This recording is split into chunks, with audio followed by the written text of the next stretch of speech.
Hola, hola a todos, buenas noches. Bienvenidos todas y todos a esta séptima charla Pro Club.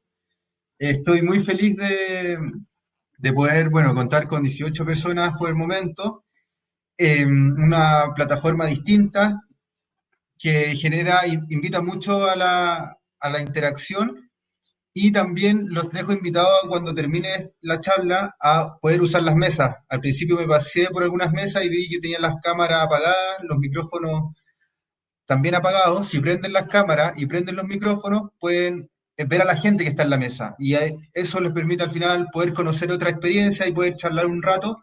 Así que después de la charla, los invito a que puedan prender sus cámaras y sus micrófonos y poder charlar un momento. Bueno, primero dar las gracias al protagonista de esta séptima charla, Nicolás Córdoba. Gracias por tus ganas de colaborar y poder compartir con tu experiencia, por tu buena disposición. Y también gracias a Juan Vera. Juan Vera es un periodista de la radio ADN, que tiene muy buen manejo para esta instancia. Como íbamos a charlar con Nicolás, le pedí ayuda para que puedan manejar y poder exprimirlo de sus conocimientos, y también nosotros vamos a poder participar los oyentes. Acá a la derecha pueden escribir en el chat y donde salen Q y A, que es Question and Answer, pueden poner sus preguntas y pueden ir votando las preguntas más votadas para poder hacerlas llegar a Juan y Nicolás. Los voy a invitar a pasar para que se sumen los protagonistas de esta noche.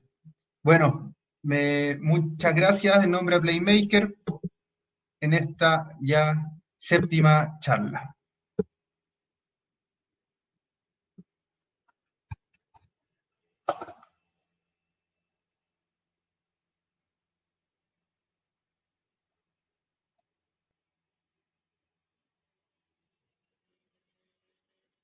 Acá estoy esperando que se sumen.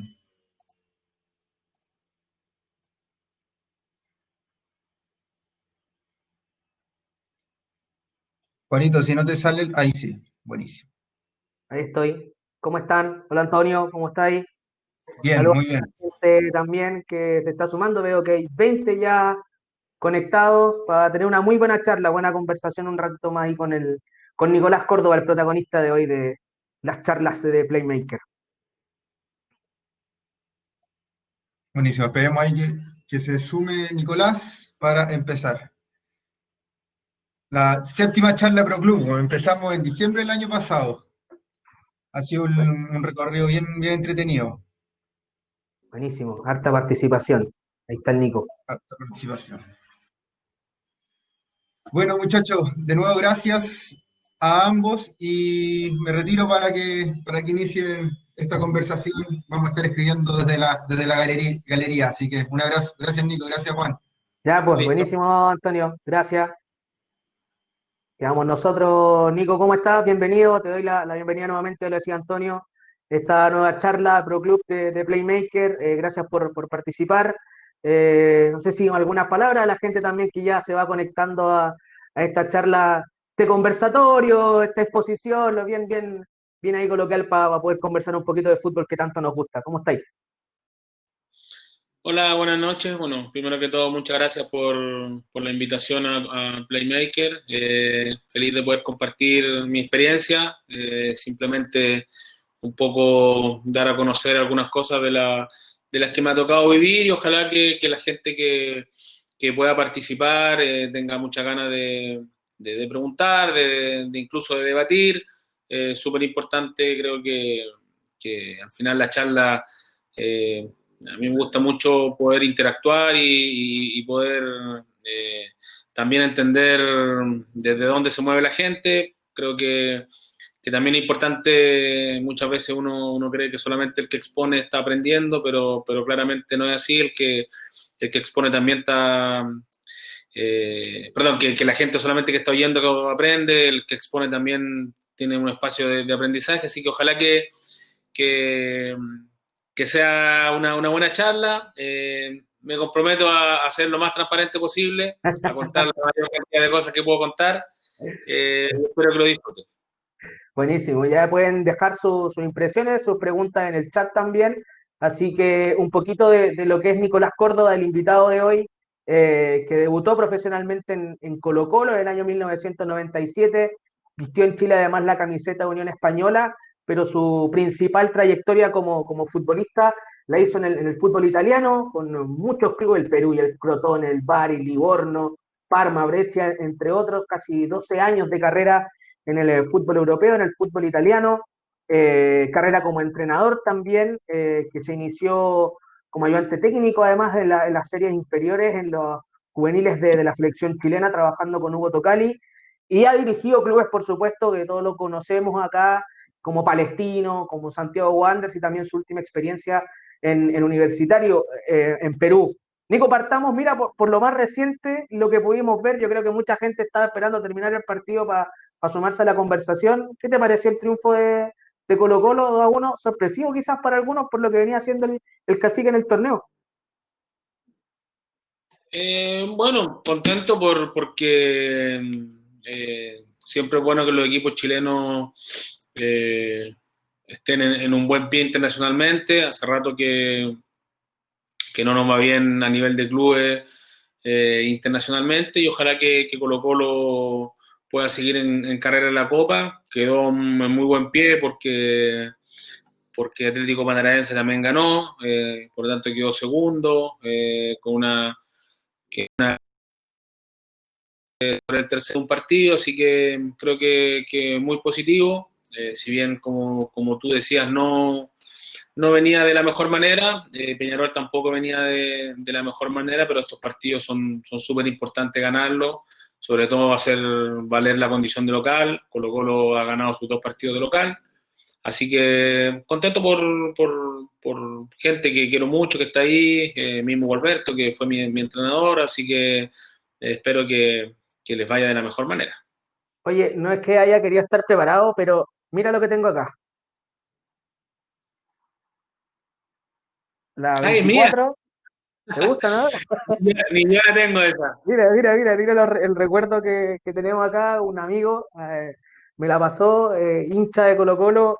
¿Qué recuerdos tienes de tu formación en el Cacique, tu debut profesional ahí en el 97, Nico? En un momento especial también se da con un paro de futbolistas, entiendo, y cómo fue ese comienzo en Colo Colo, como formado en casa, una cantera importante además que tuvo un paso al fútbol italiano. Eh, bueno, todo el proceso de cadete creo que ha sido una de las etapas más lindas de mi vida.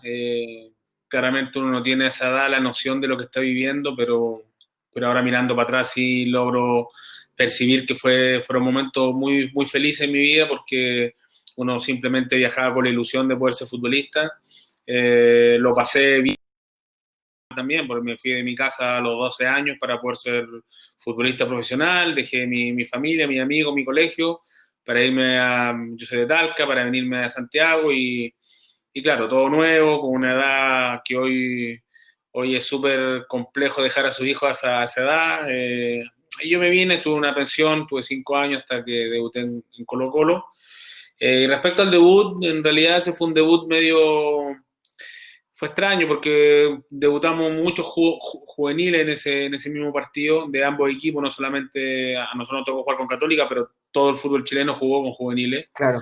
Y mi real debut en realidad fue un partido con Audax el año siguiente por los puntos con el equipo titular. O sea, ese fue mi real debut con un partido de campeonato estaba Bati, Marcelo Ramírez, Pedro, o sea, era el equipo con el equipo titular. Camarín, con hartas figuras ahí. Nico, comentaba y la gente empieza a preguntar también. Sí. Compartiste con Gualberto en tu inicio, en tu formación. ¿Qué opinión tienes de él en ese proceso primero, en el proceso de tu formación? Bueno, por lo menos yo y varios compañeros de esa época coincidimos que ellos hicieron un trabajo espectacular con nosotros. Ellos llegaron en el año 95, el año 96 hicieron un grupo de proyección donde los 10 que estábamos en ese grupo de proyección llegamos a debutar por Colo-Colo, cosa que no es fácil. Te cuento más o menos los jugadores que habían: Ignacio Quintero, Sebastián González, Claudio Maldonado, Álvaro Sarabia, Alonso Zúñiga, Luis Mena. Era un grupo bien importante, que Pablo Contreras, todos al final llegamos a jugar en primera y muchos pudimos jugar en el extranjero. Entonces ellos se preocupaban, se quedaban entrenando después del entrenamiento del primer equipo con nosotros. A veces alguien escribe ahí Eduardo Ló, claramente estaba Eduardo también, Felipe Núñez, y ellos se quedaban después entrenando con nosotros, después del entrenamiento del primer equipo. Cuando faltaba gente en el primer equipo, nosotros nos subían y paulatinamente nos fueron llevando hasta el primer equipo. De hecho, yo ya estaba en el primer equipo y ni siquiera me vestía en el camarín del primer equipo, así era de distinto hace 20 años atrás. Entonces, ellos hicieron de verdad un trabajo espectacular. ¿Cómo era Hablo de ellos, de Gualberto, de Gustavo Benítez, de Rogelio Delgado, que eran los técnicos que nosotros teníamos ahí en Colo-Colo. Compartir con grandes nombres también referentes de Colo-Colo? ¿Cómo era eso en el camarín, Nico? La verdad que no era fácil, sobre todo porque había un respeto muy grande y porque de verdad antes no había esta cercanía a través de lo que hay hoy, que son las redes sociales, que uno ve todo lo que hacen durante el día, entonces pasa a ser algo muy familiarizado.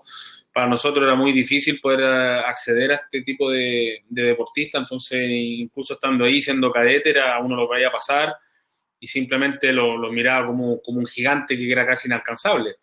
Y después, obviamente, cada uno tenía su personalidad distinta. Por ejemplo, yo me llevaba muy bien con Marcelo Bartichotto. A mí Marcelo me ayudó mucho, me llevaba muy bien con Pedro Reyes.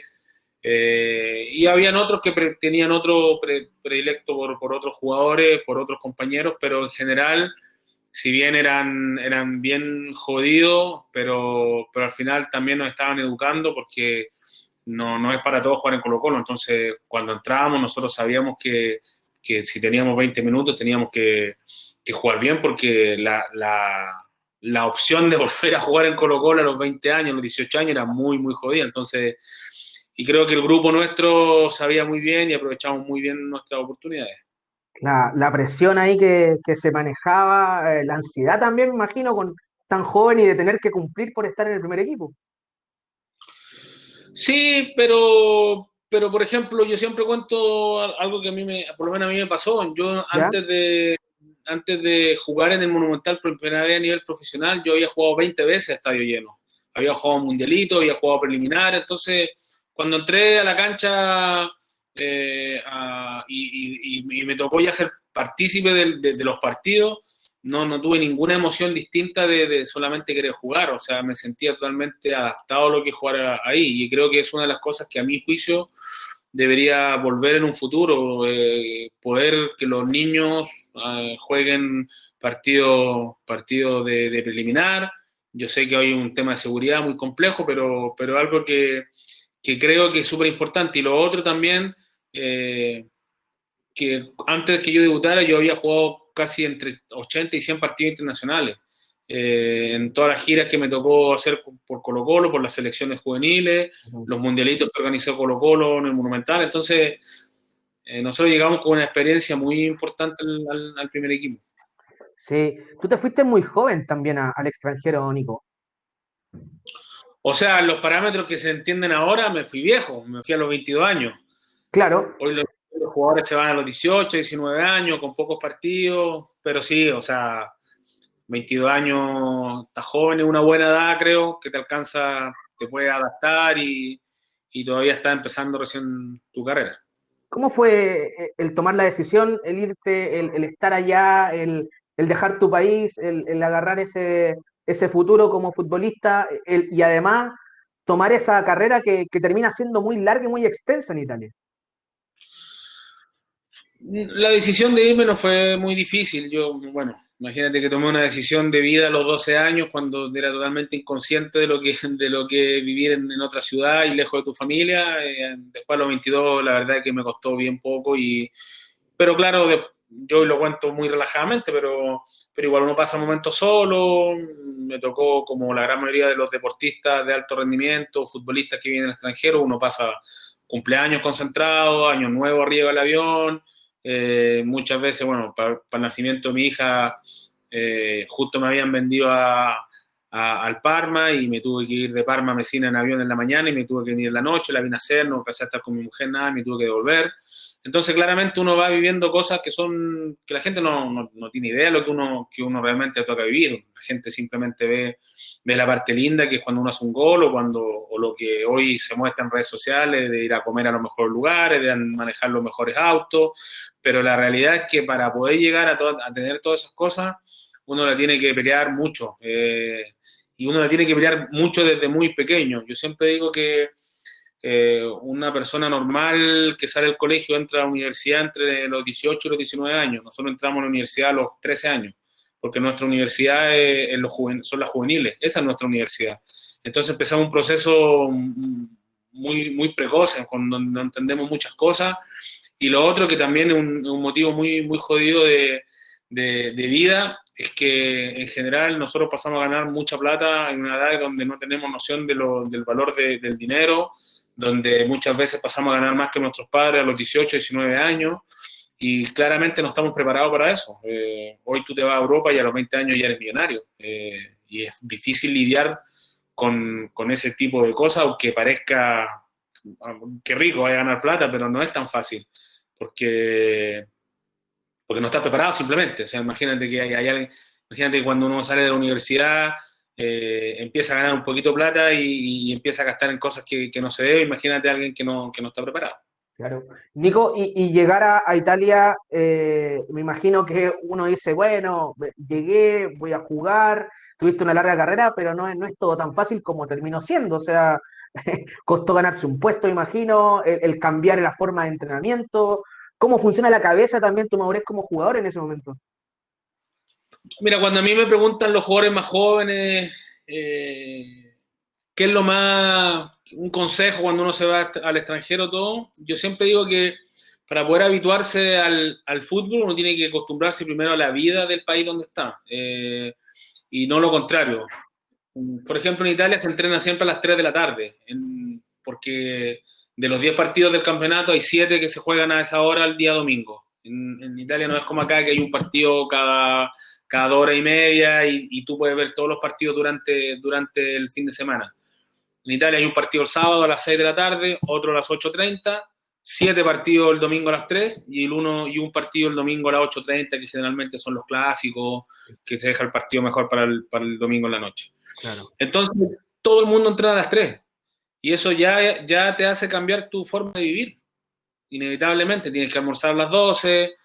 A nosotros nos aconsejaban levantarnos a las 8 de la mañana para tomar desayuno, para que empiece a funcionar el metabolismo.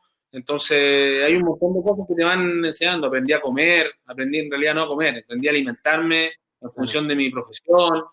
Yo llegaba 20 minutos antes de las 10 de la mañana al Monumental y me cambiaba y bajaba a entrenar. En Italia llegaba casi 2 horas antes porque había que hacer un montón de ejercicio y cosas antes del entrenamiento. Entonces, por suerte, eso lo aprendí muy rápido. Eso lo aprendí sumamente rápido y siento que independiente del juego, de las condiciones técnicas o de jugar bien o menos, lo que me hizo quedarme fue que yo me inserté en cómo se manejaba el fútbol italiano en general en todo sentido y eso creo que es fundamental.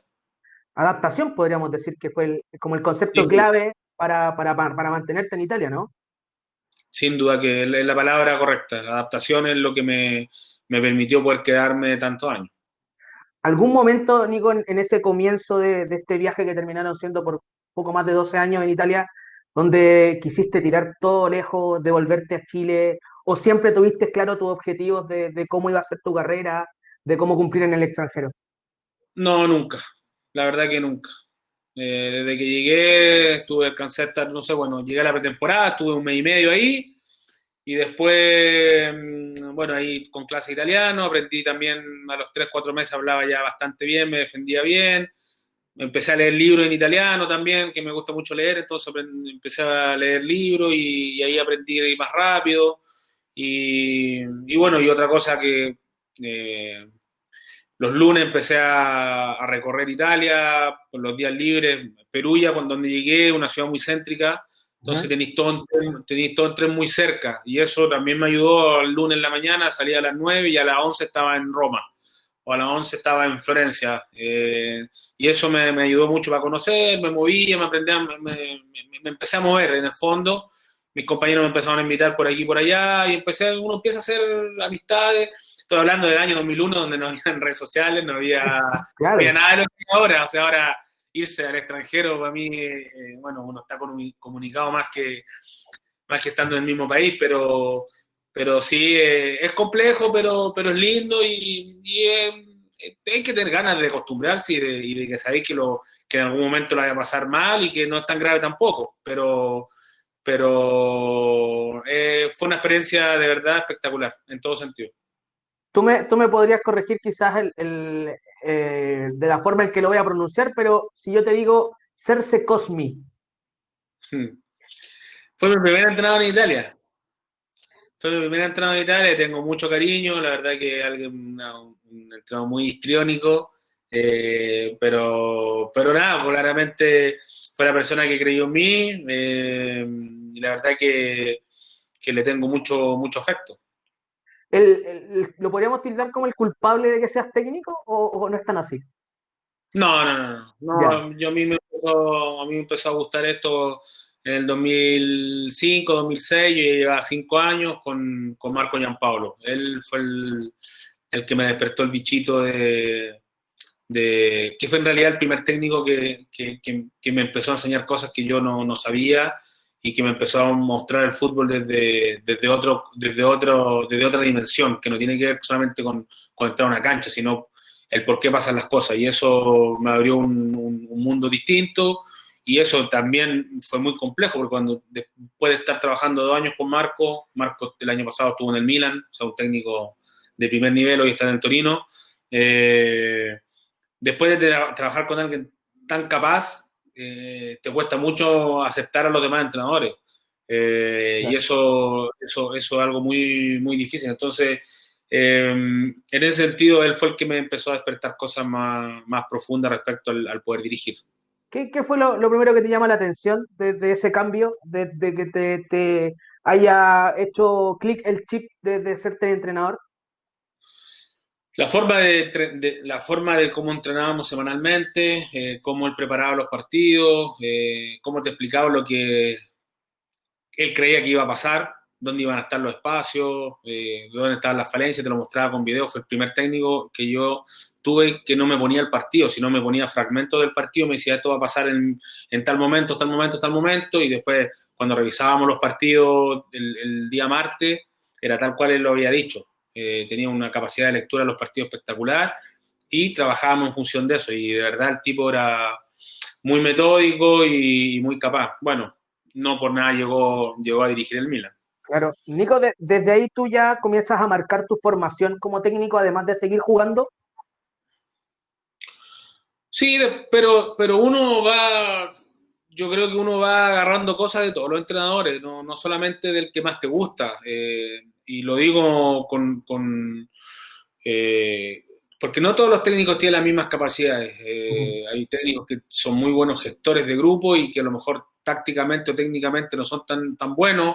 Hay otros que son muy buenos técnicamente, con lectura de partidos, pero a lo mejor no le llegan de buena manera al jugador. Entonces uno va aprendiendo de todos los técnicos y sobre todo desde mi personalidad lo que más me gusta o no. A lo mejor si nosotros dos hubiésemos estado en los mismos equipos y hubiésemos tenido la misma carrera, claramente tendríamos una percepción distinta de nuestros entrenadores porque tenemos una historia de vida distinta, porque tú eres distinto a mí a lo mejor te hubiese gustado más alguien de lo que me gustó a mí. Entonces uno se va perfilando como entrenador respecto a los técnicos que tú y sobre todo a tu historia de vida. Y eso va después generando un molde donde tú te vas metiendo. Bueno, precisamente tu título de entrenador lo obtuviste en la Federación Italiana de Fútbol. ¿Cómo fue esa formación? ¿Cómo fue estudiar ahí? Compartiste incluso compañero con Fabio Cannavaro, un campeón del mundo. Mira, la verdad que ha sido una muy buena experiencia. También es importante que la gente yo creo que no sabe. Yo también estudié mucho en el INAF, me hice muchos diplomados, hice muy buenos diplomados. La verdad que en ese sentido yo siento que para el aprendizaje no es tan importante dónde ir, sino creo que lo más importante es la atención y las ganas que uno tenga de aprender.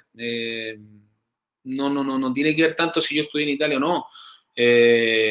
Claramente me tocaron grandes profesores, muy capaces, muy claros, y eso sí te va ayudando, pero te va ayudando en la medida que tú pongas atención y que quieras aprender, como dije anteriormente. Así que yo aprendo de todo el mundo en realidad. Soy muy curioso, siempre ando preguntando y ando hablando con entrenador que se me cruza, sea de primera división, sea de primer nivel mundial o sea de tercera división. Siempre pregunto, siempre cuestiono y siempre trato de debatir con el afán de seguir mejorando. Si al final nadie tiene la verdad absoluta, todos tenemos nuestra verdad y en función de eso creo que se pueden compartir conceptos. Mira, uno de nuestros amigos que está en la charla pregunta, ¿qué cosas precisamente te entregó tu formación en Italia como entrenador de fútbol? Yo creo que la disciplina que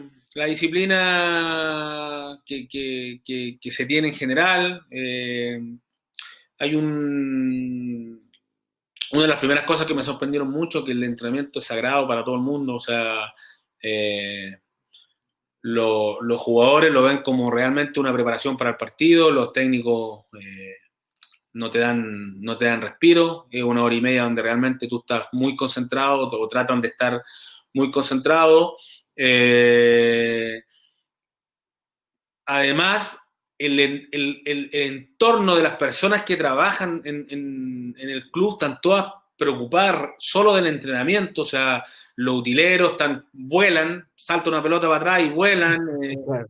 los kines, los masajistas están todos pendientes de los jugadores, que si alguien está todo al borde de la cancha, cuando te dan los 2 minutos para tomar agua, los aguateros vuelan para que tú tomes agua rápido y el entrenamiento siga. Entonces esas cosas las he tratado de inculcar en los clubes donde estamos. Claramente cuesta mover a la gente cuando están acostumbrados a otras cosas, pero ahí estamos en el intento de poder tratar de profesionalizar lo máximo que es lo que a mí me tocó aprender y me tocó estar por tantos años. Entonces, uno termina haciéndolo de uno.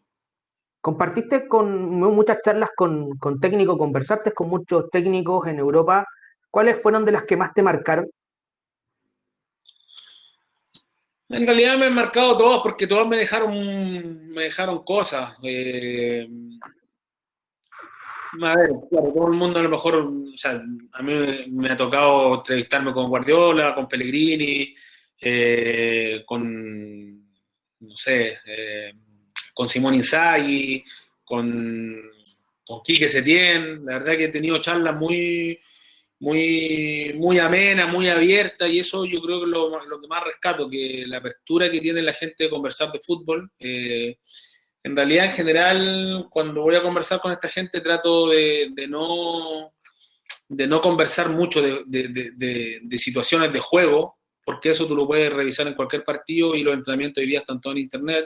Lo que más me gusta es las estructuras de trabajo, cómo se llevan con su cuerpo técnico, cómo le tratan de llegar al jugador, cosas que no se ven, la experiencia que hicieron. Por ejemplo, tuve una charla espectacular con Juan Carlos Osorio cuando fui a Colombia, ¿Ya? y la primera pregunta que le hice es cómo él había, después del 7-0 de Chile a México, cómo la había pasado y qué hizo para revertir eso. Bueno, tuvimos una charla a partir de esa pregunta, tuvimos una charla súper larga, súper amena, y la verdad que siento que esas cosas son mucho más valiosas que cómo preparaste un partido, porque al final eso termina siendo súper personal. La visión de los entrenadores respecto al juego es muy distinta de todos, pero las otras son situaciones de vida y situaciones cotidianas. Yo siempre, cuando doy charlas a otros entrenadores o cuando voy al INAF o cuando me preguntan, yo siempre les parto mi charla con la primera, con una pregunta que se la hago yo al público, a la gente que está ahí, es ¿qué van a hacer ustedes cuando les llegue el primer jugador borracho o el jugador no llegue a entrenar? Esas son las reales decisiones que toma un entrenador. No si va a jugar 4-3-3 o 3-5-2, esas son secundarias. Son importantes, es muy importante, pero son secundarias. Entonces, cuando de pronto usted, la prensa o la gente dice, no, ¿por qué tiene que jugar este? Tiene que jugar el otro. ¿Por qué no hace jugar este? ¿Por qué hizo esto?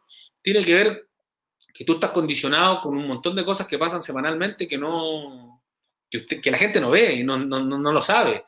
Claro. Y ahí es donde uno tiene que lidiar a partir de su liderazgo, no ser extremista, no ser fundamentalista, dejar un rango para ciertas cosas. Y esas cosas son las que me gusta conversar con los entrenadores, porque en todos los niveles está la misma jerarquía de jugadores, exactamente la misma. En todos los equipos hay un Messi y hay uno más abajo y hay otro más abajo. Entonces, las situaciones que pasaron en el Barcelona pasan en todos los clubes todos los días. Justamente, mira, hay una pregunta que rescato acá de otro de los amigos que están en esta charla. ¿Cómo manejar un camarín lleno de figuras o de estrellas? Pone el ejemplo de la selección argentina con Messi, en el caso ahora de Gualberto Jara en Colo-Colo, Borghi en la selección chilena en su momento. El manejo de grupo, la importancia del manejo de grupo para un entrenador, Nico.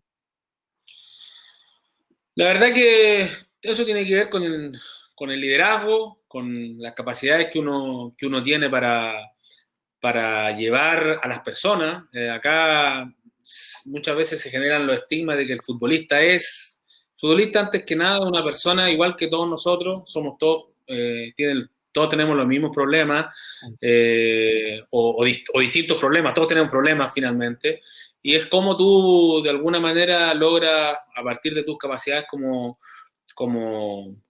coach, si lo podemos llamar de alguna manera, o como líder, persuadir a los jugadores para sacar el mayor rendimiento posible, si esto se trata de eso. Hay una frase que siempre dice la psicóloga que trabaja con nosotros, que es capturar el alma. Es de donde tú sacas herramientas para que los jugadores se puedan desenvolver de buena manera. Y ahí es donde es muy complejo porque todos los jugadores tienen necesidades distintas. No todos los jugadores tienen las mismas necesidades. Y hay jugadores que tú necesitas hablar más, jugadores que necesitas ir a verlo a la casa, hay jugadores que necesitas ir a hablar con los papás, hay jugadores que no necesitan nada, no quieren hablar contigo. Y ahí tú tienes que tener la sutileza de poder entender esas situaciones. Y después está la parte futbolística, que te van a juiciar los jugadores por si los pones o no los pones. Y nosotros tratamos de generar que eso no pase. Tratamos en ese sentido de ser lo más directos posible, tratar no mentimos, prefiero ponerme rojo y decir algo en la cara y delante del grupo, que estar tratando de dar excusas. Las excusas tienen un tiempo muy limitado.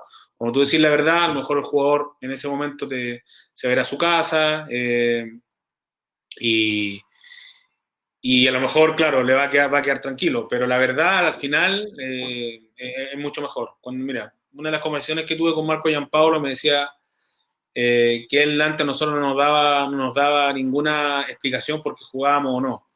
Y hoy cuando un jugador se le acerca, él le explica casi con pera y manzanas por qué. Y el jugador después del club sale y conversa con un amigo, conversa con el papá, conversa con la mujer, y cuando se queja, la pregunta espontánea es, ¿y el técnico te dijo algo? Y el jugador lo más probable es que diga, no me ha dicho nada. Y la respuesta de la persona a quien él con el que se está desahogando, claro, puede ser mucho más perjudicial que algo que yo le pueda decir. Entonces, nosotros los tenemos 3-4 horas en el club. Entonces, hay un montón de cosas que tienen que ver con liderazgo, que no tiene que ver con fútbol. Generalmente los problemas en los equipos no son por fútbol, son por liderazgo. Eso es lo que creo que es lo que más he aprendido en este tiempo. Vamos a dejar instalada desde ya la pregunta, porque dejaste una tarea, yo creo que para los entrenadores que están en la charla. ¿Qué harían cuando les llegue su primer jugador borracho? Pueden responder ya en el chat para ir conversando con el Nico. Esa situación viene bien particular que se da en el fútbol, que es parte de la convivencia del fútbol profesional en todo su aspecto, en todas sus divisiones también podríamos marcar. Pero Nico, ¿a ti qué situación en los clubes que has estado? Porque entiendo que tu relación es más bien cercana, pero también de decir la verdad, de no esconder situaciones, de no esconder experiencias ni pensamientos con tus jugadores. ¿Te has encontrado con algún conflicto en ese aspecto con algún jugador dentro de los equipos que has estado? Siempre me he encontrado con conflictos, siempre ha habido conflictos. El punto es cómo tú resuelves los conflictos. Y hay conflictos que sí lo he podido resolver, hay otros que no lo he podido resolver, hay otros que mis ayudantes lo resolvieron. Eso es súper importante, apoyarse en la gente que está cerca. Eh, y también uno tiene que entender muchas veces que hay males menores. Uno tiene que muchas veces hacerse el leso, por no decir hacerse no sé si se puede decir en televisión, hacerse el hueón, eh, Estamos en pero confianza, estamos en confianza. sobre todo entender que no todos los jugadores son iguales y nosotros por mucho tiempo nos dijeron nosotros los vamos a tratar a todos por igual, ustedes son 25 jugadores y son todos iguales para mí y eso es una de las mentiras más grandes. Uno no lo hace ni siquiera con sus hijos. Yo, por lo tanto, en menos lo hace. Yo creo que las reglas son para todos iguales. Para todo igual, el horario, la vestimenta, en ese tipo de cosas no deberían existir privilegios. Por ejemplo, yo lo primero que hago en un club cuando llego, digo, ok, no pongo reglas. Como me dice, ¿cómo no reglas? Aquí, yo mañana horario a las 8. Si llegáis a las 8:30, ustedes mismos ya pusieron la primera regla, que ustedes llegaron atrasados, no yo. O sea, ya ahí ya me dan pie para... ¿Por qué yo voy a poner un reglamento de atraso si nadie ha llegado atrasado? ¿Ok? Claro. Las reglas las ponen ellos con el comportamiento. No es necesario que un entrenador ponga reglas. Claramente, al mes ya tenéis 4 reglas. Llegaron atrasados, llegaron mal vestidos, llegaron a almorzar y comen con el gorro para atrás. Y esas son reglas de comportamiento. En ese ítem, sí creo que para todos debería ser igual. Pero después es todo muy individual. Hay jugadores que tú no se te puede ocurrir gritarles delante de los demás, porque lo perdiste para el resto del entrenamiento. Entonces, ese jugador tú tienes que individualizarlo. Nosotros tenemos una forma de hacerlo y tú tienes que acercarte y decirle, Juan, mira, esto lo estás haciendo mal, hazlo de esta manera. Y hay otros que para que reaccionen, tenéis que pegarle una putida fuerte delante de todo, para que despierten. Hay otros que no les gusta que los corrijan en video y todas esas cosas son dinámicas personales. Porque la gracia, como dije anteriormente, esto es que los jugadores puedan rendir. No que tú a través de lo que tú hagas termina siendo de alguna manera perjudicial para ti mismo. Entonces, eso es súper importante aclarar, que para mí, en ese sentido, para mí los jugadores son todos completamente distintos. Oye, Nico, y en tu experiencia, ¿cómo funciona más el jugador chileno?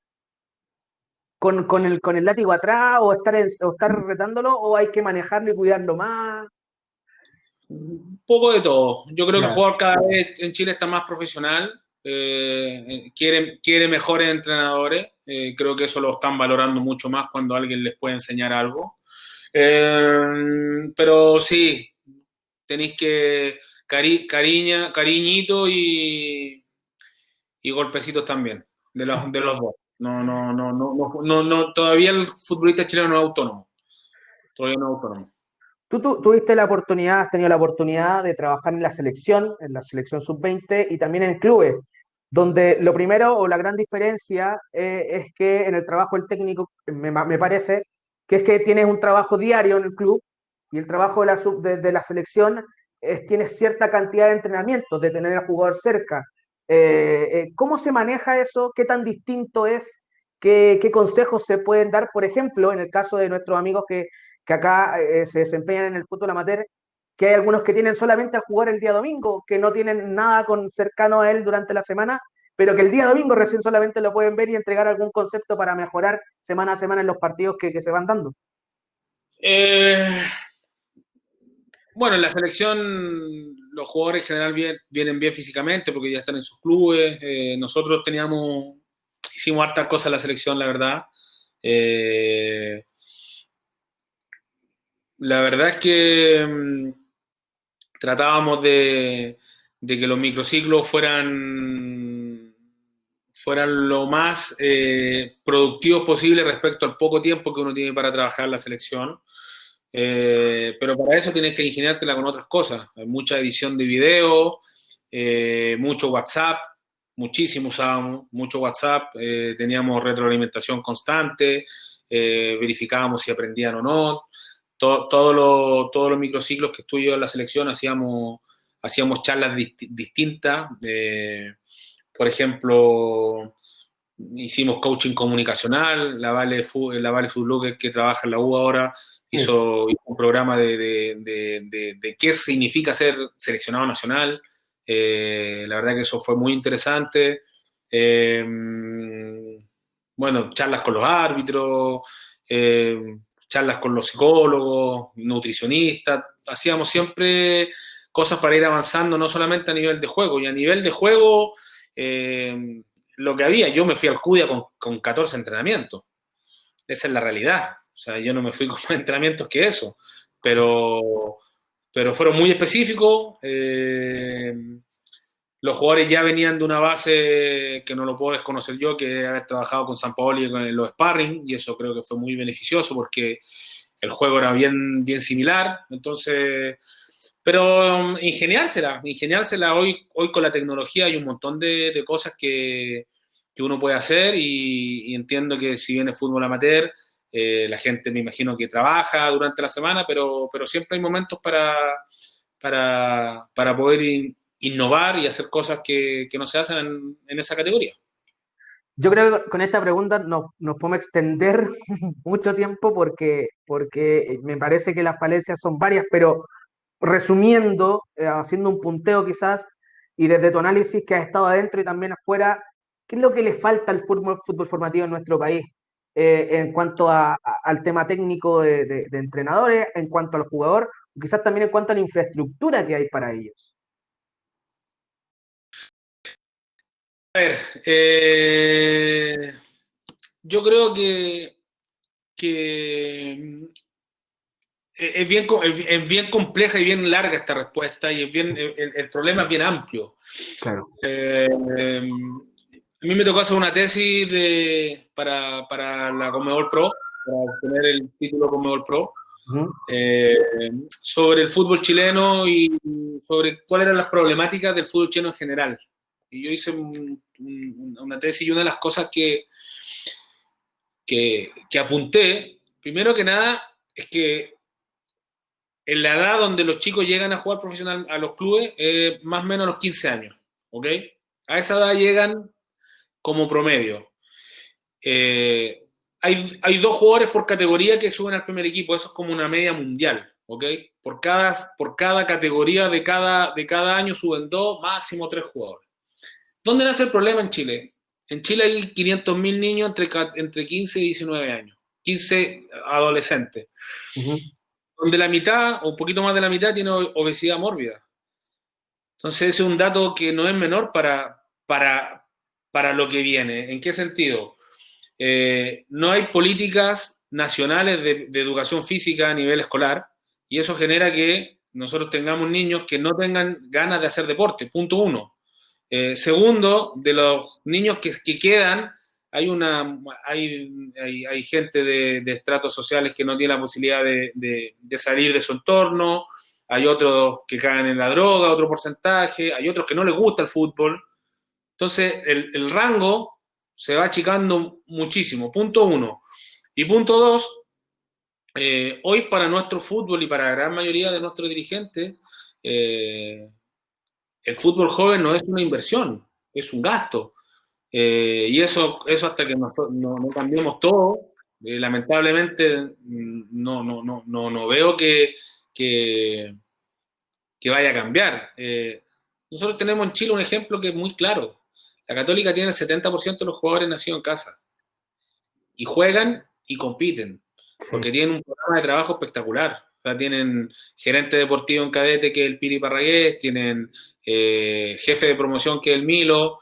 Entonces ellos tienen un nivel de estructura de trabajo donde cada uno hace su trabajo y finalmente, si tú ves, los jugadores entran al primer equipo, los que no están listos para el primer equipo van a préstamo, después vuelven, y la Católica ha cambiado en los últimos 10 años un montón de entrenadores, ha salido 7 veces campeón. Entonces, y con la gracia de que tiene los jugadores nacidos en casa. Ojalá eso también le pueda alcanzar para poder competir a nivel internacional. Sería lo ideal. Pero hay un problema de fondo muy grande a nivel nacional respecto a nuestro, no solamente en fútbol, respecto en general a todos nuestros deportistas. Oye, mucho en esta charla pertenecen a clubes de amateur, lideran clubes amateur, están en proyectos con los clubes amateur, con clubes de barrio. ¿Qué tan importante el apoyo y el nacimiento de los jugadores que están ahí, que se crían en un club de barrio, que se crían en un club amateur y que pueden dar el salto quizás más adelante al profesionalismo? Lo que pasa es que yo creo que todos empezamos a jugar de alguna manera en el fútbol amateur. Es cuando uno quiere dar el paso y si realmente uno tiene ganas de ir a un club y pelearla. Yo siempre escucho la misma historia. Cuando alguien no llega a primera división, o se rompió la rodilla o jugaba a los diputados. Esas son las dos frases que siempre escucho y no es así. Llegan los más perseverantes, llegan los que tienen condiciones y les gusta más entrenar. O sea, no llega el que... es difícil. Hoy en día es imposible que alguien llegue por pituto. En realidad, yo por lo menos de mi categoría, cuando yo estuve en cadete, nadie jugaba por pituto. O sea, el único que se podría haber dicho que podría haber sido apitutado desde mi generación era Álvaro Ormeño. Álvaro Ormeño jugó en Colo-Colo, jugó en Argentina, o sea, salió campeón con Colo-Colo no sé cuántas veces, y era el único que estaba, tenía alguna noción de un lazo con su padre que Raúl, y que estaba en Colo-Colo, pero Alvarito llegó a jugar. Eso es muy difícil que suceda. En algún momento la gente que está en el fútbol amateur tiene que dar el paso y ese paso es complejo. Ese paso es complejo porque cuando tú juegas en el fútbol amateur y eres mejor que el resto, después llega a cadete y ya no eres tan mejor que el resto. Se equiparan las capacidades. Oye, y al entrenador del fútbol amateur, ¿qué consejo o cómo orientar quizás también a estos muchachos? O más allá de los muchachos, sino que al equipo, al trabajo que se hace en el club, cómo canalizarlo quizás, esas ganas que uno tiene de entregarle un poco más como entrenador, que no solamente sea como el esquema táctico, sino que estar preocupado, de estar cerca, crear como una familia, ¿no? Que se crea mucho también en estos clubes amateur. Yo siento que los entrenadores tenemos un gran deber que siempre, porque por ejemplo siempre se dice que en primera división ya no eres formador. Yo creo que los entrenadores siempre formamos porque finalmente somos alguien personas que estamos guiando un grupo de personas y quiera o no, siempre ellos te toman como ejemplo. Yo no quiero ser ejemplo de nadie como entrenador. Esa es la realidad, pero la forma de trabajar genera que tú termines siendo ejemplo y que muchos jugadores se vean de alguna manera reflejados en ti. Y yo siento que en ese sentido nosotros tenemos el deber de tratar de educar lo mejor posible a los jugadores valóricamente y ayudándolos a entrenar desde situaciones. Uno el entrenamiento lo puede inducir muchas veces a cosas valóricas que al final te van haciendo tener mejores personas y teniendo mejores grupos. Por lo menos nosotros tratamos de hacer eso y tratamos de que los jugadores se comporten de la mejor manera, que sean personas educadas, que saluden, que ayuden a los utileros, que dejen la cancha limpia, que dejen los camarines lo más limpios posible. Por ejemplo, una de las cosas, no sé si a lo mejor voy a reflejar lo que trato de decir. Nosotros hasta que no come el último jugador, nosotros no nos paramos de la mesa como cuerpo técnico, no nos paramos hasta que no se va el último jugador. Saludamos a todas las personas de la mano cuando llegamos al club, a las personas que trabajan. Una vez por semana invitamos a los utileros, a las personas del club a almorzar. O sea, estamos pendientes de las personas en realidad. Yo creo que eso es algo que muchas veces en el fútbol se deja pasar de lado, en general no en el fútbol, en la vida, cuando uno tiene roles un poco más importantes que otros, y al final son las personas que te hacen, que son los que te soportan el barco. Entonces, en ese sentido, los entrenadores del fútbol amateur, que a lo mejor no tienen tanta gente al lado que los pueda ayudar, pero sí tienen los jugadores, y tú los jugadores los tienes que cuidar como huesos santos, y al final son los que te hacen ganar. Nico, ¿eres de tener un esquema concreto o fijo en tu equipo? ¿O eres más bien de ver cuál es el plantel que tienes y adaptar una idea de juego, un esquema a esos planteles que tú tengas? Yo creo que hoy hay que hacer ambas cosas. Tenéis que adaptar. Yo creo que uno tiene que tener, primero que todo, la idea bien clara de lo que quiere hacer y después también ir adaptándote respecto a los jugadores que tienes. Quizás en algún momento fui un poco más, al inicio sobre todo, de ser mucho más esquemático, todo. Ahora un poco me he abierto sobre todo a entender cuáles son las capacidades de los jugadores, pero creo que hay que estar muy atento a esas situaciones. Mm. Y con respecto a tu equipo de trabajo, ¿cuáles son las piezas fundamentales crees que sí o sí tienes que contar para hacer un muy buen trabajo en el club donde vayas? ¿De jugadores? Con respecto a tu cuerpo técnico. No, bueno, en el fútbol profesional los cuerpos técnicos hoy están cada vez más extensos, hay mucha más gente. Sí. Pero para mí es más importante que los personajes que estén alrededor mío son que cada uno de partida cumpla con su rol. Siempre me encuentro en los clubes que hay gente que hace el rol de otro, y eso creo que en Chile pasa mucho, que en vez de hacer nuestro trabajo, hacemos el trabajo del otro, y al final, como todos hacen el trabajo del otro, ninguno hace su trabajo. En eso sí que somos bien específicos. El doctor es el doctor, el kinesiólogo es el kinesiólogo, el utilero es el utilero y el nutricionista es el nutricionista. Cuando cada uno hace su trabajo, seguramente el club va a funcionar mejor. Y respecto a mi cuerpo técnico estrecho, que son, bueno, el ayudante, el preparador físico, el analista, psicólogo, todo, creo que lo más importante es tener la capacidad como líder, de que cada uno pueda opinar libremente. Es uno de los primeros parámetros bueno, es el primer parámetro que yo les digo para poder trabajar conmigo. O sea, el que tiene algo para decirme y no me lo dice es muy grave, porque quiere decir que no tiene confianza en mí y que yo voy a perder la confianza en ellos. Entonces, como trabajamos siempre todos en la misma oficina, cualquiera en cualquier momento puede decir lo que estime conveniente.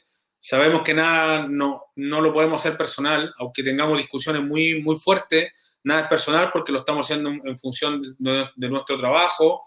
Lo que decida yo como líder, con mi cabeza o con la cabeza de alguno del cuerpo técnico, termina siendo la idea del cuerpo técnico. Aunque yo esté 1 contra 4, pero yo como líder decida yo, va a ser la idea de todos.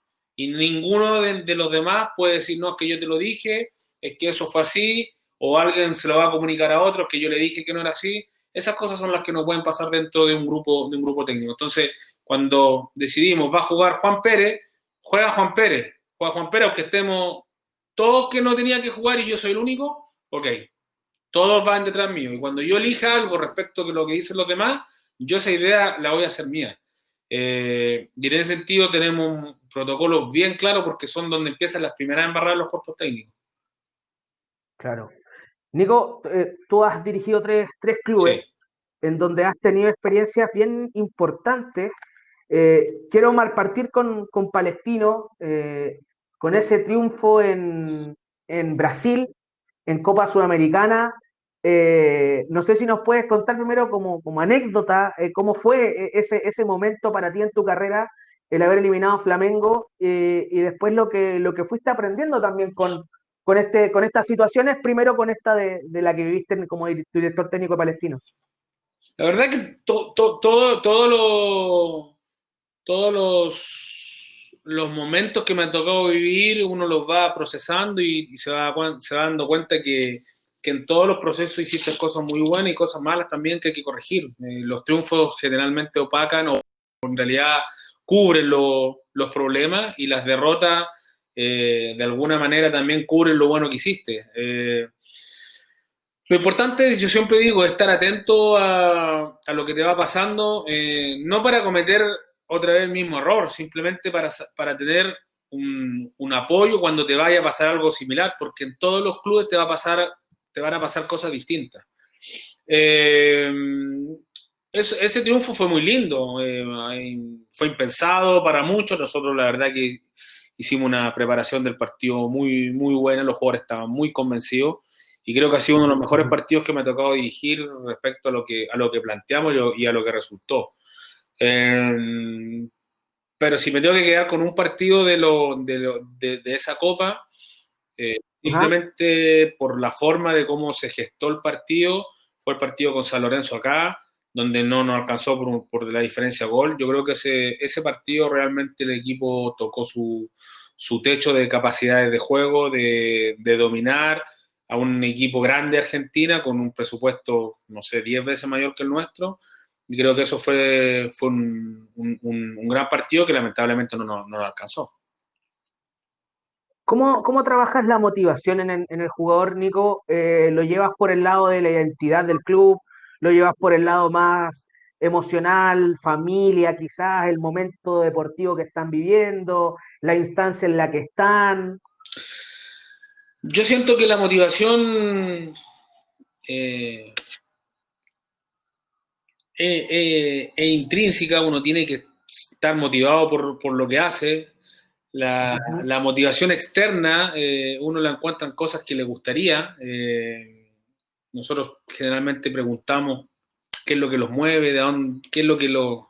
Y siempre cada uno tiene sus situaciones distintas.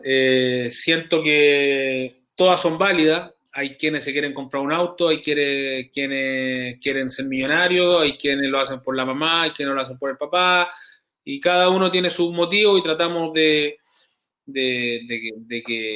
que ellos cumplan sus sueños a partir de lo que ellos ven como su leitmotiv. Ahora, no andamos todo el día diciendo ya, hoy día tienes que correr 3 kilómetros porque te querés comprar un auto.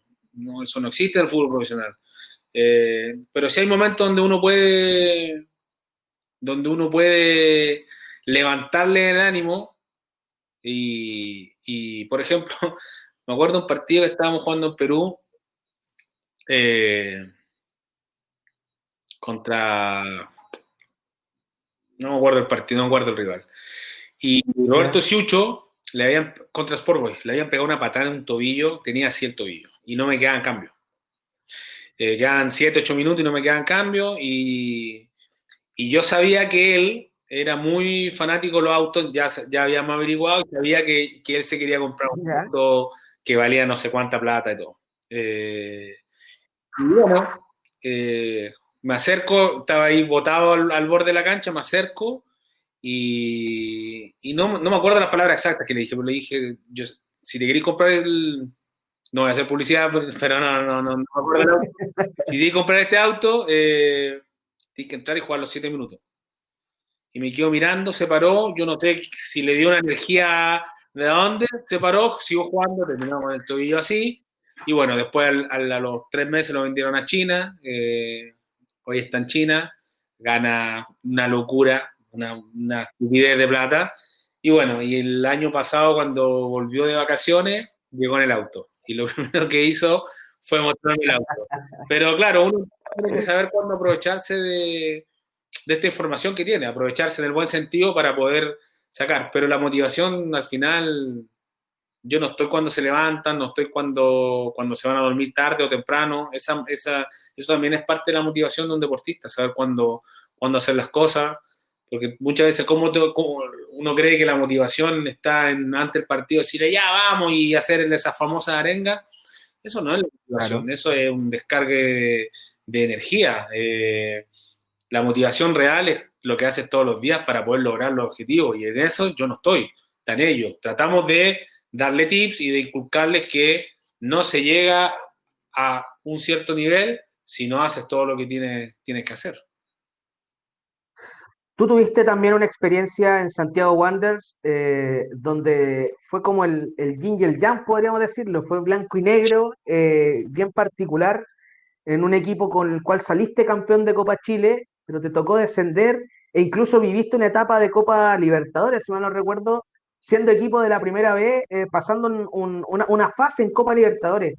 ¿Cómo fue convivir con esa victoria de ser campeón, pero además tener que hacerle entender quizás también a lo mejor, o a ti también como entrenador, que tuviste que vivir con el descenso?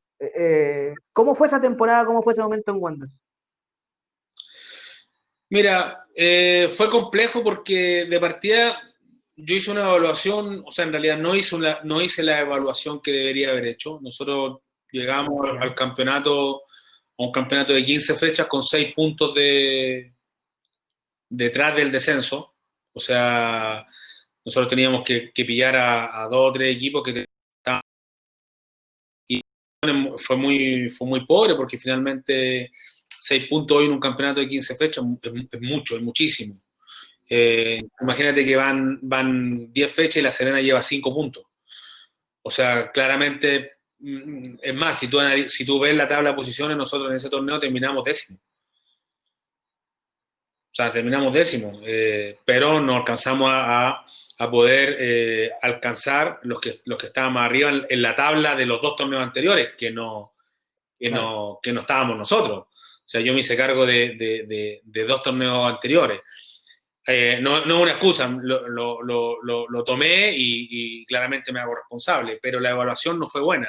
Y después lo de la Copa Chile claramente tiene que ver con que el equipo se exprimía de manera espectacular y además, en general, en el campeonato también jugábamos bien, pero no lográbamos ganar en casa, nos costó tremendamente ganar en casa y eso al final eh, hace que la gente eh, sin duda se empieza a fastidiar con motivo. Obviamente, si no ganas en casa, la gente de alguna manera se empieza a frustrar y nos costó mucho, la verdad que nos costó mucho en casa sobre todo, y tuvimos, como decís tú, ese blanco y negro entre poder salir campeón y con 35 días de diferencia bajar. Fue una experiencia muy jodida, muy difícil.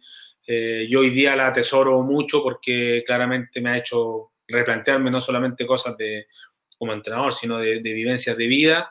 Y bueno, por eso te digo, hay que estar muy atento, porque si finalmente uno ahí ve qué es lo que se lleva como tesoro para poder seguir mejorando. Lamentablemente me tocó vivir esa experiencia que ha sido difícil, que me va a costar mucho. O sea, en realidad no es que me va a contar dejarla atrás, simplemente uno queda con esa cicatriz para siempre, y espero poder a partir de eso generar una carrera de que me permita que no me pase más.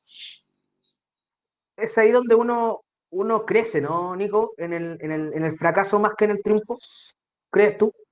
Sí, lo que pasa es que Si lo podemos llamar fracaso, digo también. hoy día lo que pasa es que a mi juicio el triunfo y el fracaso viajan por una línea muy delgadita, muy, muy, muy delgada.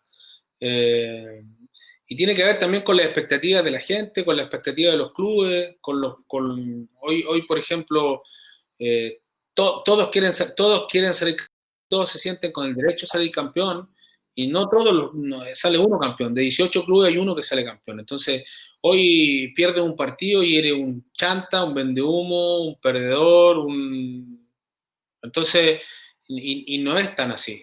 No es tan así porque yo no creo que nadie prepare algo para perder. Entonces, sin duda que yo creo que ambas cosas te enseñan. Yo creo que ambas cosas te enseñan. Eh, pero hay una situación que es la que no te deja aprender del triunfo, que es el ego. Eh, cuando todos alimentan tu ego y todos te dicen que eres muy bueno y que eres espectacular, eh, cuesta mucho darse cuenta que no eres tan bueno y no eres tan espectacular. Y cuando pierdes, como nadie te llama, tú tienes mucho más tiempo para reflexionar y mucho más tiempo para pensar y te das cuenta que en dónde la embarraste. Y yo creo que hoy nosotros estamos mucho más atentos como cuerpo técnico en ambas cosas. O sea, ni cuando nos fue bien lo hicimos bien, tan bien, ni cuando nos fue mal lo hicimos tan mal, pero estamos atentos a que los procesos nos arrojen enseñanza independiente del resultado. Eso también te ha llevado ahora a evaluar mucho más un proyecto antes de ir y asumirlo solamente en un proyecto de un club. Digo, que te llega una oferta y que por las ganas quizás de tener que estar trabajando, la evalúas mucho más, ves de una expectativa mucho más macro quizás de lo cómo está la situación del proyecto en sí. Sí, era algo que yo no hacía y, y que lo hice antes de ir a la U en Lima. El panorama de la U también era muy complejo, pero estábamos un punto arriba del descenso, estábamos en el lugar 16 de 18, pero quedaban 24 partidos. Entonces no estaba tan comprometido.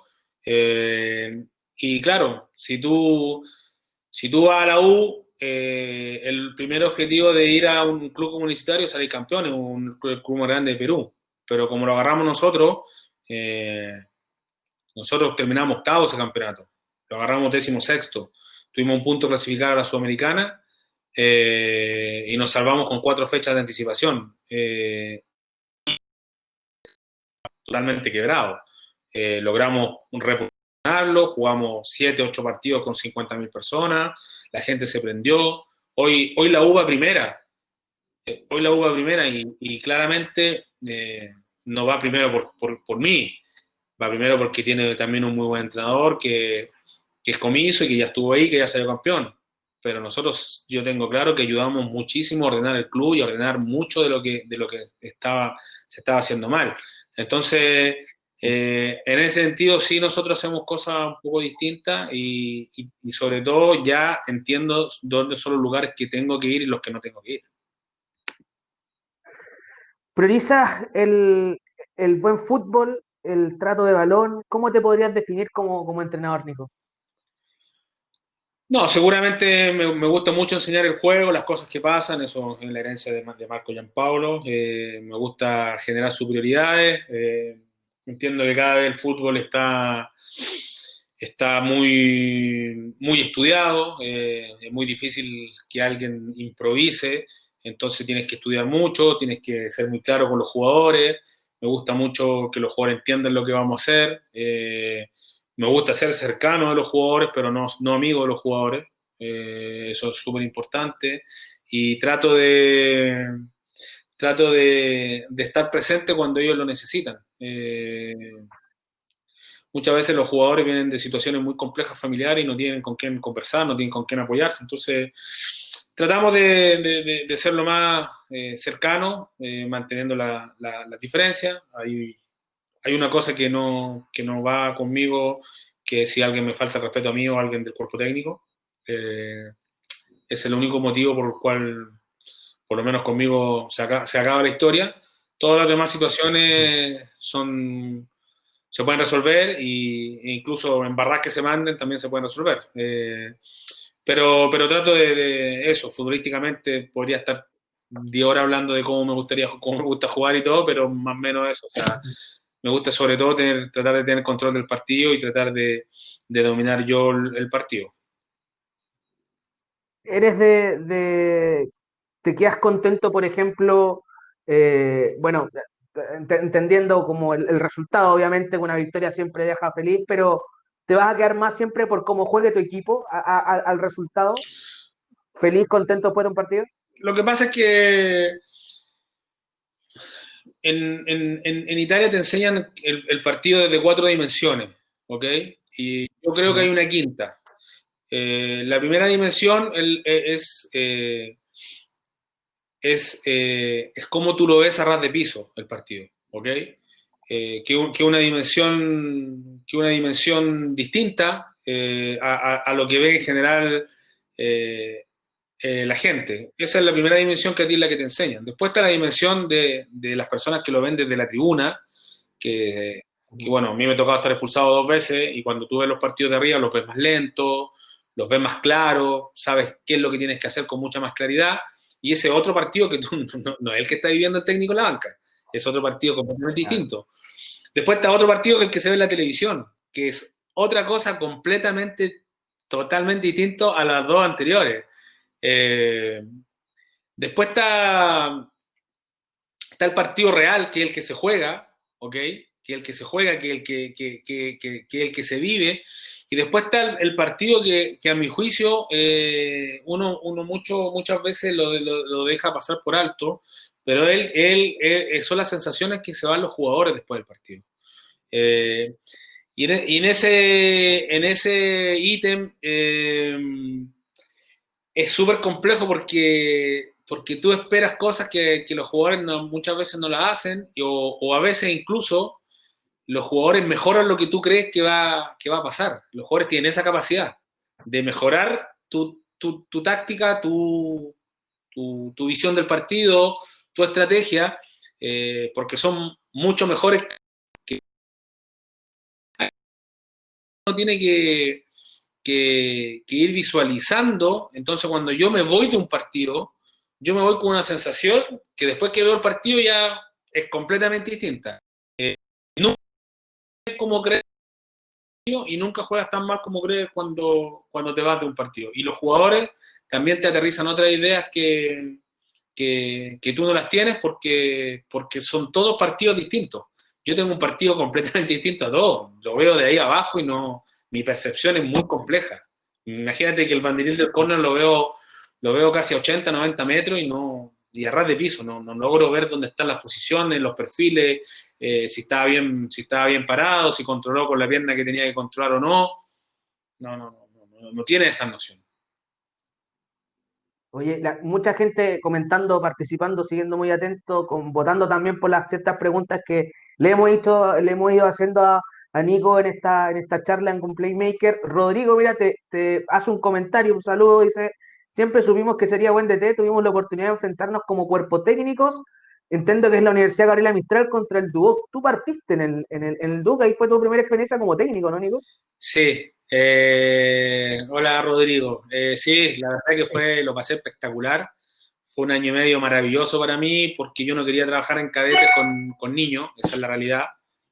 Quería trabajar, si iba a trabajar en cadetes, con una sub-20, que era lo que más me gustaba. Entonces, el fútbol universitario me permitió poder trabajar con jóvenes que ya son casi adultos o más bien adultos y poder traspasar mis conocimientos y poder experimentar si es que resultaban. La verdad es que resultaron y como dice ahí Rodrigo, eh, fueron 3 torneos los que me tocó estar, llegamos a 3 semifinales y la verdad que fue un proceso muy, muy lindo. De hecho, sigo en contacto con muchos de los chicos que me tocó dirigir ahí. También fue un proceso de mucho aprendizaje de relaciones. La verdad que fue espectacular. Tengo los mejores recuerdos de haber trabajado en el Duoc y en el fútbol universitario. El comienzo de tu carrera como entrenador.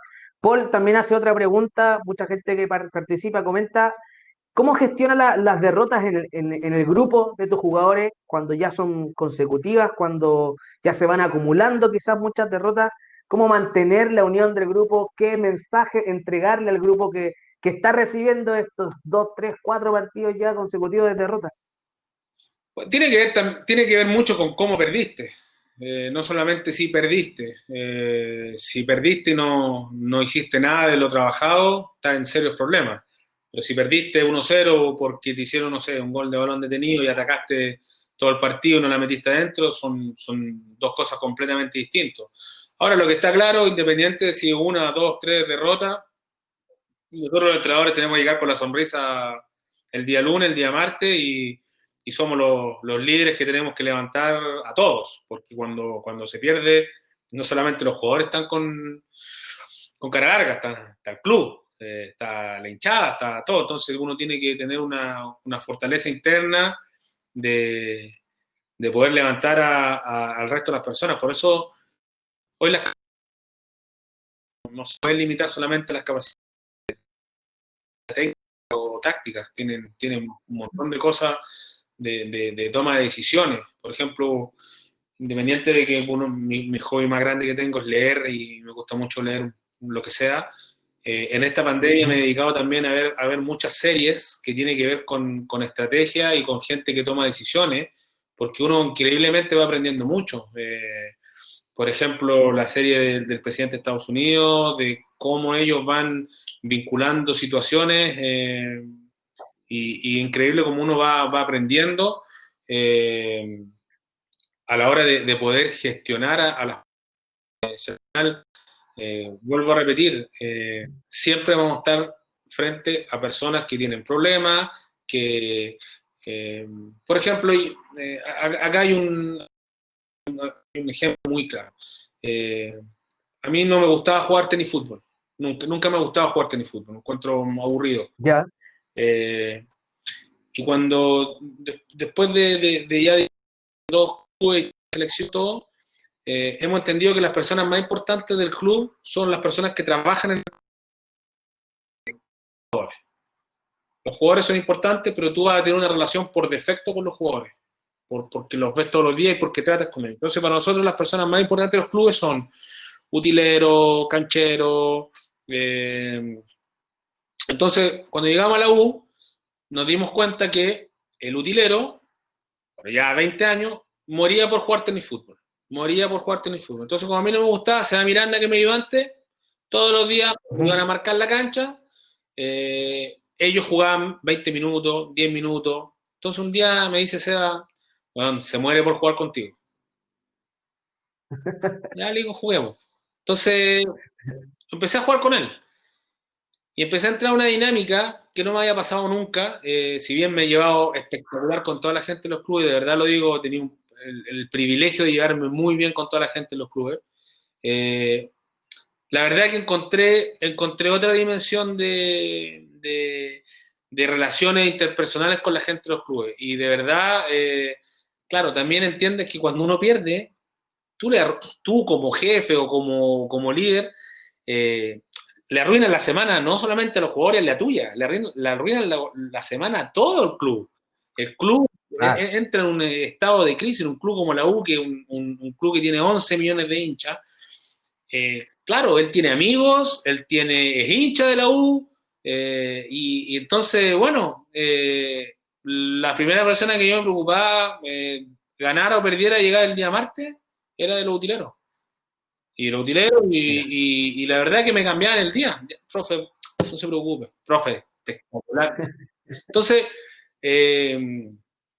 yo hoy, si bien estudio mucho equipo y táctica y hemos hecho muchas ediciones de lo que hemos realizado para atrás, creo que la base de todo esto es las relaciones interpersonales, creo que no solamente con los jugadores, sino con todas las personas que tú te topas a diario. Creo que ahí está la clave para poder funcionar.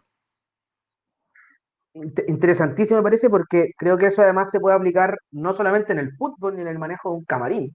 Creo que lo puede aplicar a alguien que esté emprendiendo un negocio, alguien que esté en algún proyecto de vida, el tema de la relación interpersonal. Eh, tienes un buen sentir, logro percibir de lo que fue tu última experiencia en universitario, Nico. Yo tengo un buen sentir en todos lados, en realidad. He dejado gente muy querida en todos los clubes. Claramente las experiencias no terminan, generalmente cuando te sacan de un club es porque perdiste, pero eso no cambia de lo que tú dejas o de lo que tú haces durante tu proceso. Converso con dirigentes de todos los clubes, de todos. Converso con personas de todos los clubes. Y eso habla de generar lazos. Al final, yo creo que estamos en este mundo para poder ayudarnos a ser mejor entre los demás. Creo que todos tenemos que aprender de las otras personas, independiente, como dije anteriormente, del rol que uno ocupe. Para nosotros es muy fácil como entrenadores decidir lo que se hace todo el día porque somos los que mandamos, pero la verdad que una de las cosas que he aprendido durante estos años es es poder escuchar a las personas que tienen siempre algo que decir y que te pueden ayudar. Una de las cosas que más he aprendido es dejarme ayudar. Uno es muy fundamentalista cuando inicia su carrera de entrenador y cree que de alguna manera sabe todo y al final te das dando cuenta que sabe muy poco, que lo único que sabe un poquito es de fútbol. Pero los demás ha sido aprendizaje constante y claramente, como dices tú, si bien en la U tengo un gran recuerdo y la verdad, lo pasé de manera increíble porque yo estaba mejor, yo estaba más preparado, entonces me preocupé de las cosas que realmente importan y claramente lo pasé espectacular y me hicieron sentir de verdad en un país que sabemos que tenemos muchas diferencias, me hicieron sentir de manera realmente espectacular. ¿De qué técnico de los que tuviste en tu carrera destacas en el manejo del grupo? Más allá del tema futbolístico, de la táctica, del esquema quizás, pero el manejo del grupo, ¿de quién es el que más destaca o que a lo mejor dice, me puedo tener como un mentor o guiarme como él manejaba el grupo, como yo me sentí como jugar con él? Fue mi último técnico, Calori, que jugó muchos años en el Brecha. Y a mí me tocó en mi último año y la verdad que fue un trato fuera de serie. La verdad que el tipo, no sé cómo lo hacía, pero mantenía todo el equipo unido, contento, jugaba los 2 minutos, jugaba de titular, te mataba, los entrenamientos, si bien eran entrenamientos súper normales, pero el tipo tenía un aura distinta que hacía que que es como tú te planteas y un tipo muy preocupado de ti. No sé si fue coincidencia que me tocó mi último entrenador, pero la verdad es que le guardo un cariño tremendo. Tuve técnicos que no me hablaban, tuve técnicos que se llevaban mal con todo el grupo, tuve técnicos que pensaban que todavía estaban jugando, tuve todo tipo de técnicos. Por eso es súper importante, como dije, al final aprende uno de todos, de los muy buenos y de los muy malos también. Pero siempre hablando desde mi percepción. Soy súper respetuoso y hablo desde mi percepción, no desde lo que hablan los demás, es lo que a mí me tocó percibir de mi entrenador. Nico, preguntan acá, ¿qué metodología es la que te identifica hoy? ¿Un microciclo estructurado o periodización táctica o tienes una mixtura al respecto? No, bueno, son las dos corrientes más importantes que hay hoy en día, pero nosotros trabajamos según cargas de trabajo y GPS, no trabajamos con el microciclo o con la periodización. Creemos que las dos tienen cosas muy buenas. Me inclino un poquito más hacia la periodización por un tema de que trabajamos en función de lo que va a pasar en el partido, independiente del día. Puede ser que la carga vaya en función más también de la periodización, por el tema de la atención, por el tema de cómo está estructurado la periodización, pero no la hacemos al pie de la letra, la realidad. Funcionamos más en base a las cargas y en la recuperación. Eh, para eso tenemos un sistema de checkout, de checkout y de check-in después de los entrenamientos. Estamos preocupados de cuánto entrenan, de cuánto recorren en los entrenamientos, de cuánto recorren en los partidos y en función de lo que recorren en los partidos vamos generando las cargas de trabajo para los entrenamientos. Nos preocupamos de las cargas de las máximas velocidades, sobre 16, 20 y 25 kilómetros por hora para ver cuánto es lo que tienen que entrenar. Entonces vamos distribuyendo los trabajos en función de eso.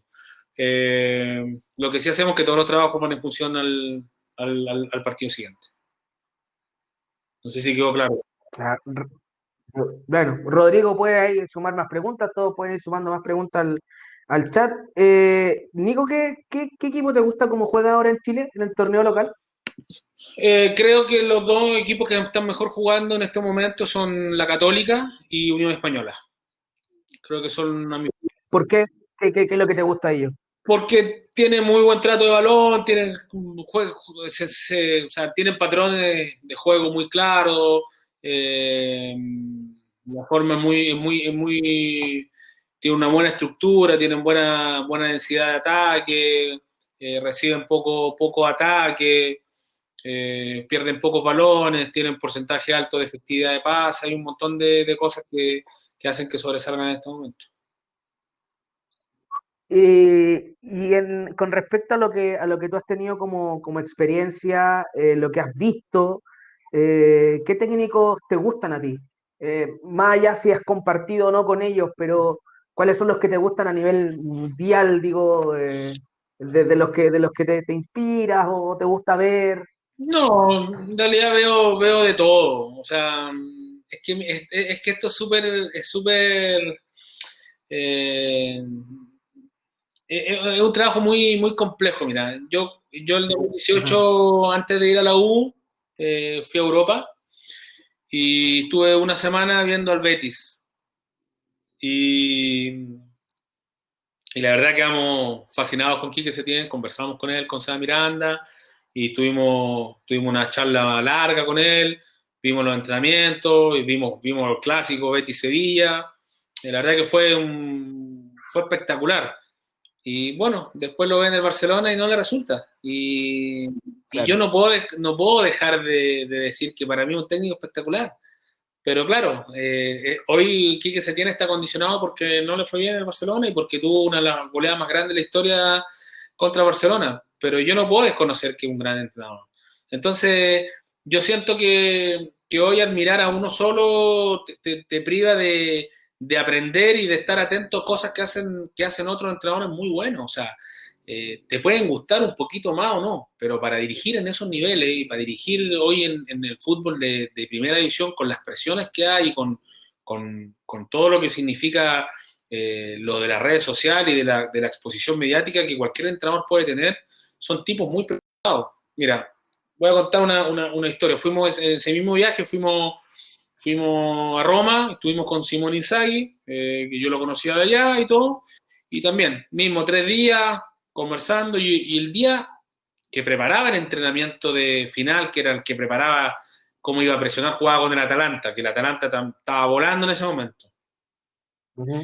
Y nos sientan en la banquita en la cancha de entrenamiento, en la banquita que está al costado de la cancha de entrenamiento, a mí y a Seba, y bueno, y el tipo se pone a dirigir el entrenamiento a 5 metros de nosotros, toda la cancha y dirigíanse. Y entre jugada y jugada que hacían, nos comentaba algo y me decía, ¿qué pensáis tú? Cuando me preguntó eso, yo la primera, y le digo, ¿qué pienso de qué? No, de si esta presión está bien hecha, ¿qué harías tú? Y yo en una le respondí una cosa, en otra le respondí en otra, y cuando le respondo algo distinto a lo que él había hecho, él lo probó. ¿Ya? Él lo probó en el entrenamiento, Mira. jugaba el otro día. Entonces, Simón Inzaghi salió campeón de la Copa Italia, lleva, no sé, 4 o 5 años en la Lazio, no sé cuánto. Sí. Técnico espectacular. Terminó el entrenamiento, nos fuimos adentro, sala de video, nos mostró toda la planificación de la semana, cómo le iba a jugar, nos mostró los videos que le mostró a los jugadores, todos jugaban al otro día. O sea, no es algo que nos mostró que algo que ya había pasado. O sea, nosotros podríamos haber llamado a la gente de la Atalanta y decir, mira, les van a jugar así, así, así, y esto van a jugar. ¿Qué quiero Claro. decir con eso? Que al final hay tanto técnico que no es tan top hoy, porque a lo mejor Ujú. no está en Claro. clubes tan importantes, que no son los más mediáticos, pero que son espectaculares, son realmente espectaculares. O sea, imagínate lo que ha hecho Nigelsmann, lo que hizo el mismo Klopp antes de llegar al Liverpool con el Borussia lo agarró Klopp cuando el Borussia no era, o sea, fue un equipo muy grande y el Borussia no venía tan bien. Y todos tienen distintas cosas y al final eso es lo lindo de este trabajo, que todos miramos el fútbol con nuestros ojos, que es completamente distinto a otros, todos tenemos sistemas de liderazgo distintos, y todos los fútbol han ganado los sistemas distintos, han ganado los modelos distintos y han ganado los liderazgos distintos. O sea, un poco todos ganan los entrenadores enojones, los calmados, los que putean a los pobres y los que le hacen cariño.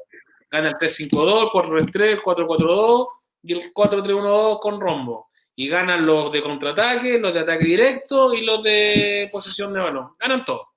Y eso es lo lindo de este juego, por eso es tan apasionante.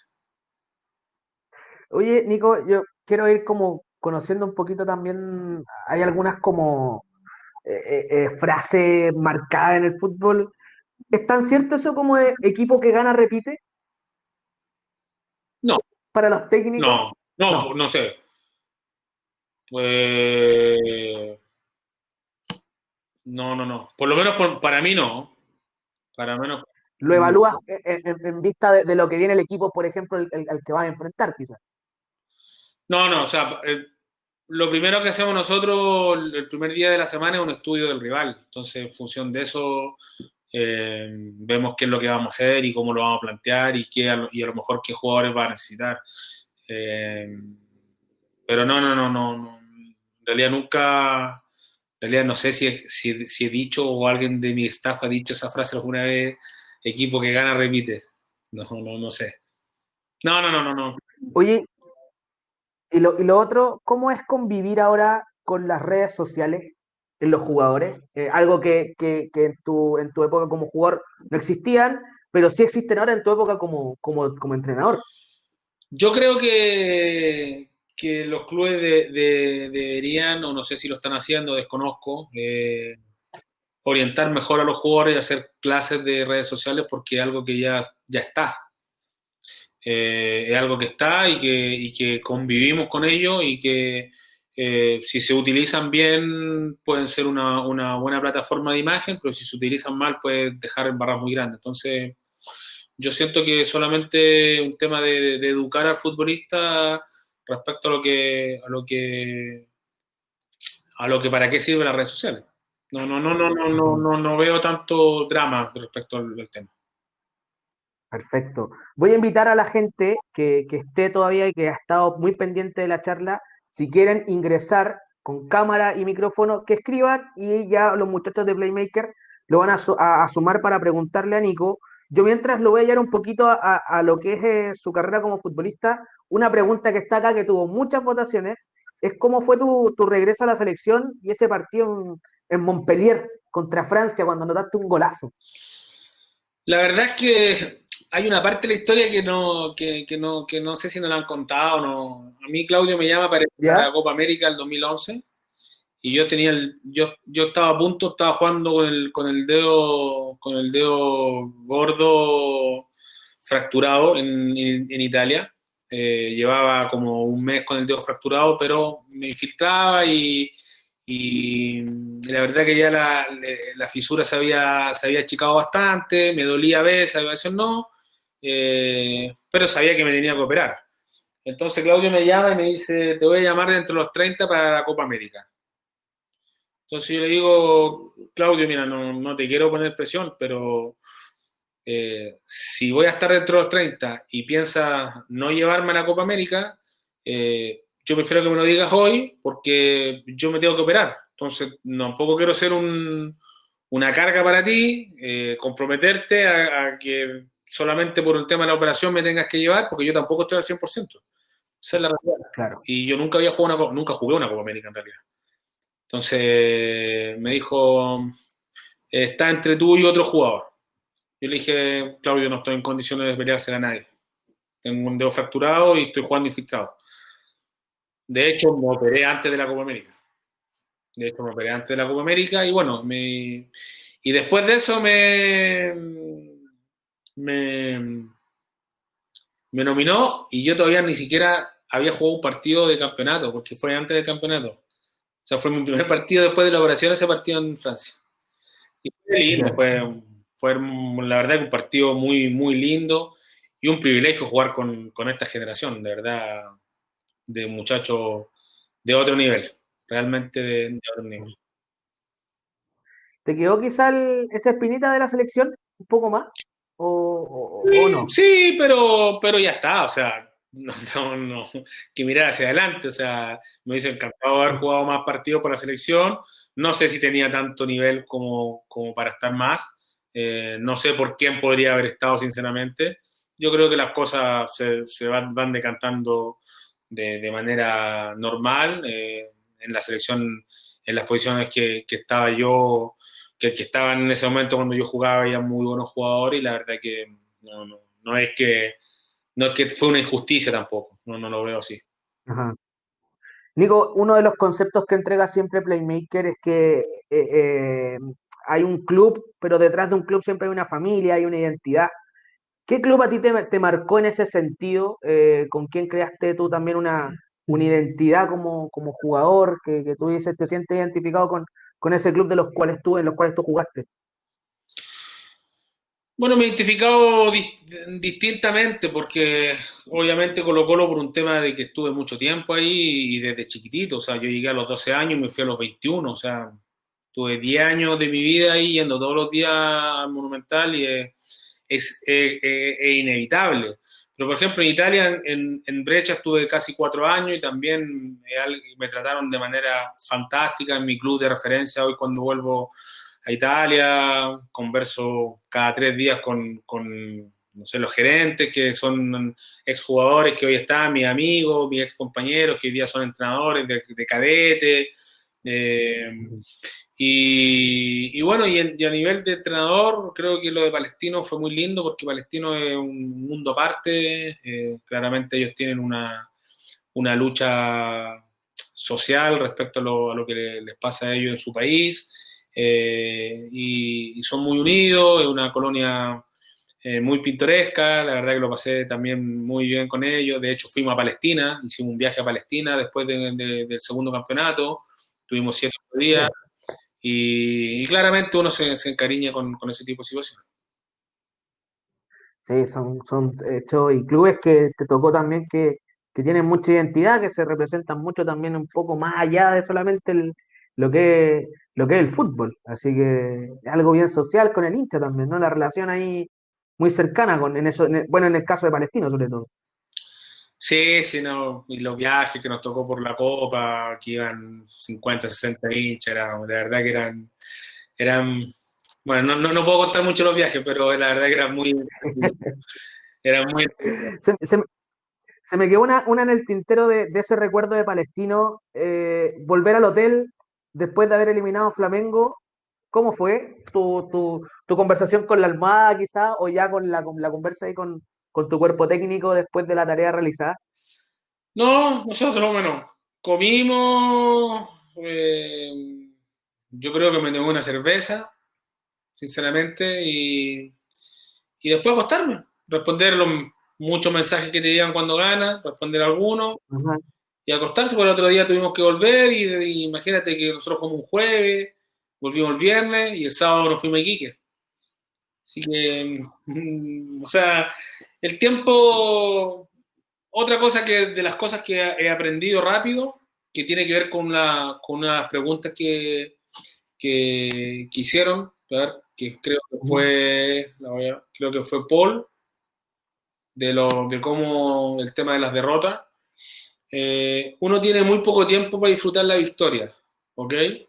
Y la derrota se hace mucho más pesada, porque uno cuando gana se despierta el otro día y parece que pesa 20 kilos menos, pero cuando pierdes, te despierta y te pesa el cuerpo. Entonces, una de las cosas que aprendió es que no es tan bueno, como dije antes, no es tan bueno y no es tan malo, y uno tiene que levantarse el otro día lo más equilibrado posible, porque finalmente, gane o pierdas, tú tienes que hacer el mismo procedimiento. Analizar el partido, ver el próximo rival y llegar con la sonrisa al primer entrenamiento para enfrentar una buena semana. Tú tienes que hacer exactamente lo mismo. Entonces, yo ya llevo 140 partidos dirigidos, entonces ya un poco entiendo más o menos de qué se va tratando todo esto. Claro. Me sumo a otra que hace Paul también. ¿Qué aspectos encuentra fundamentales para elevar el rendimiento de los jugadores? Eh, Bueno entrenamiento, entrenamiento significativo que genere aprendizaje, o sea, que el entrenamiento tenga contenido que tú logres explicar y que sepan cuándo poder utilizar eso que está entrenando. Eh, Preparación mental, nosotros usamos psicólogo y muchas veces el psicólogo cree que porque los jugadores están locos, y no, los jugadores nosotros usamos el psicólogo por 5 parámetros que son los que nos manejamos, que son los sistemas de representación para saber cómo procesan la información que le estamos entregando, si son kinestésicos, si son visuales o si son auditivos, y en función de eso nosotros explicamos los entrenamientos y explicamos lo que le queremos transmitir a los jugadores por grupos. Es tan importante porque sabemos que los kinestésicos, hasta que no lo repitan muchas veces, no lo van a aprender. Lo tienen que sentir, lo tienen que vivir. Entonces, a lo mejor yo estoy por primera vez entregando un entrenamiento y y hay alguien que no lo está realizando bien, y a lo mejor yo lo voy a corregir de mala manera porque a la quinta no lo sigue haciendo bien. Y si yo no sé que es kinestésico, a lo mejor estoy haciendo un daño muy grande al no sé, putear a alguien que no tiene que ser, porque no lo sabe y no lo va a aprender hasta que lo repita muchas veces. Entonces, los visuales nosotros les dibujamos, les mostramos con bonito, y el auditivo sabemos si son secuenciales. Por ejemplo, tenía un jugador que dentro de los parámetros de investigación que hizo la psicóloga, yo le podía dar una indicación. Si yo le daba dos, se le olvidaba la primera, y entonces una, cuando la aprendía, segunda, y así sucesivamente. Y eso son cosas muy importantes para el aprendizaje de los jugadores. Después está, respecto al mismo tema psicológico, el tema de la ansiedad, cómo procesan la ansiedad, si son ansiedad rasgo alta, baja, y tratamos de equilibrar. Así también tenemos parámetros antes de los partidos, según la cantidad de jugadores ansiosos muy bajo, levantamos el nivel del calentamiento. Si tenemos muchos altos, los tenemos que bajar. Nos vamos dividiendo quién tiene que hablar con quién para darle seguridad en las cosas que hacen muy bien, y así sucesivamente en ese aspecto. Después, qué es lo que esperan durante el año, con las relaciones interpersonales, los líderes, qué jugadores son los líderes, qué jugadores son los posibles líderes, y quienes quieren ser simplemente liderados. Eso es súper importante a la hora de dar jerarquía y dar tareas a realizar. Y el quinto elemento es cómo ellos viven la profesión, y ahí tiene que ver con descanso, alimentación, bla, bla, bla. Después está el tema de prevención de lesiones, que le damos mucha bola. Y también somos muy pesados en eso. Al principio genera resistencia, pero después se hace parte y cuando ellos ven que no se lesionan, lo hacen con mucha gana. Tema de alimentación, mismo tema, cuando los llevamos al peso que tienen que tener, a levantarle los niveles de masa magra y a bajarle los niveles de masa grasa. Y todas esas situaciones que van fuera del entrenamiento, estamos muy atentos. Y bueno, y después la lectura de los partidos, hacerlos que traten de entrenar al máximo de sus capacidades físicas. Tenemos un sistema también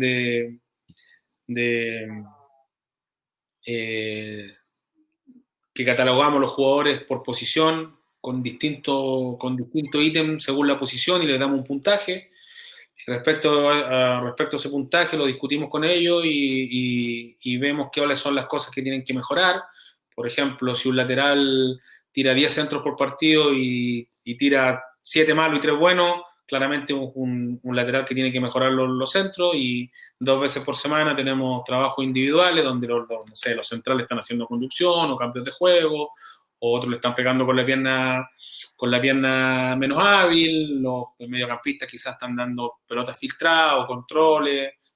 Anda a saber tú qué te arroja cada jugador. Entonces hay un plan de desarrollo bastante potente, que ha implicado mucho trabajo en los momentos donde no estamos trabajando, porque ya después, cuando estás trabajando, se hace bien rápido llevarlo a cabo. O sea, no es tan largo como lo expliqué.